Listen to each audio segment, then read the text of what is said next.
Dear family members, I am making this video to sort of like leave a little legacy for my family so that you can all get to know me a little bit better through my music. And I also just want to say a few things that I think are important to all of us as we go through life. I think everyone in our family has always loved music, and I know that my mother, Edith, used to play piano and do sing-alongs with the neighbors. So I don't remember her, but I sure would have loved to have had a memory of her singing. Then Leon, my father, who worked on the C&O Railroad, but lived some years as a hobo, also wrote poetry and some songs. And he wrote actually many different songs, wrote a lot of different poems, but one of the ones that just sort of sticks in my mind that I think helps you understand his spirit that could be very joyful was that we had a blue parakeet named Ned, and Ned used to stick his feet out through the cage bars, and so this is the song that my dad would sing to him. So I says to Ned, are you in bed with your feet hanging out the window? Little itty bitty Ned, are you in bed with your feet hanging out the window? So I think it's just a silly little ditty, and I could tell 20 more. But the point that I'm trying to make is the importance of joy in our life. And so I think that is just sort of like a funny thing to, like silly, and he could be very silly. So it's always about the joy as we're going through life. And one of the most important things that my music teacher told me recently, actually, is that there will always be someone better than you, no matter what it is that you're doing. And even if you are just really, really good, there's always going to be one person a little bit better. So the thing is that you must always do whatever you're doing for the joy of it. And that's what music is all about, really, is that we learn to do it for the joy and reach for that joy. So I think that's also a really big part of our family, that when I look at all the people that have passed, like Denise and Marie that just recently passed, but I think that we would all remember their laughter. And actually, when I think about my family, I want to mention the fact that we were able to keep laughter alive even during the worst of times. There was always something to laugh about. Then another little thing that I became aware of recently, I would have told you that I was a really lousy guitar player just a few weeks ago. But since I've had the diagnosis of cancer and am now facing the possibility that I could possibly lose the feeling in my fingers and maybe not be a guitarist anymore, I want to introduce my guitar. The name of this guitar is McClellan, and the reason that I named it McClellan is because my grandmother's name was Ida Mae McClellan, and I thought if I named it McClellan, then maybe some of the energies from those old Scots people would come through.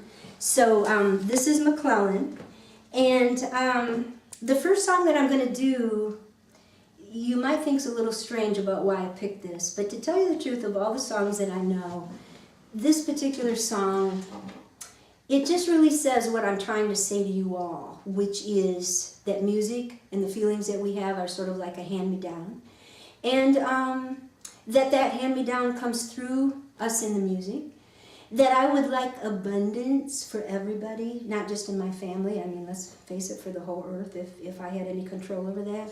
And if I knew the way, I would lead us all home. And so that's what this song means to me, and I better not say any more about this song. But this song is Ripple by the Grateful Dead. But I just think that the words, if you really listen to them, that's the message. Is I hear joy. If my words did glow with the gold of sunshine, and my tunes were played on the harp unstrung, would you hear my voice come through the music? Would you hold it near as it were your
song for Leon. I know several different hobo songs, but Leon definitely lived the life of a hobo, and I think a lot of times maybe he wasn't even proud of it, but I won't go there. But I can imagine him laying on a boxcar with these thoughts, wondering what was going to happen, when he died.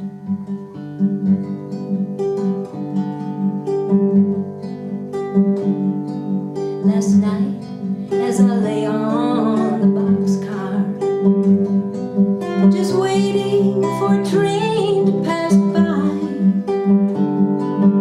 what will become of the hobo whenever his time comes to die?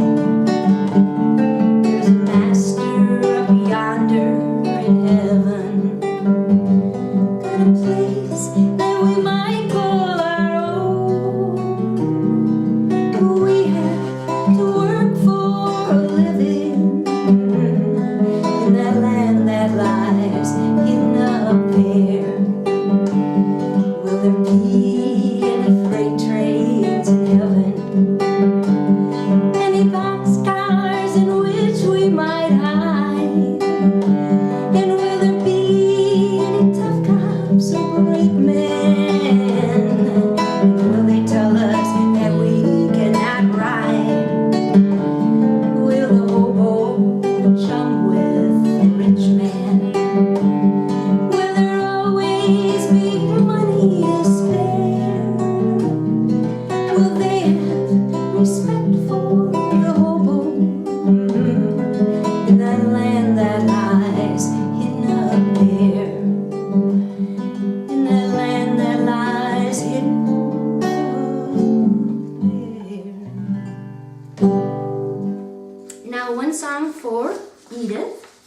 Edith, my mother, who I actually never knew, but I know that she loved flowers, and most of all she loved roses. And it was only after I had 21 rose bushes that I learned that about her. So I thought that was sort of interesting, almost like maybe DNA. And so this is a song for Edith. It's about a little flower that grows. It's a true story. And the thing that is so wonderful about this flower is that it blooms when there's still snow on the ground, and yet it's an itsy bitsy little flower that's called the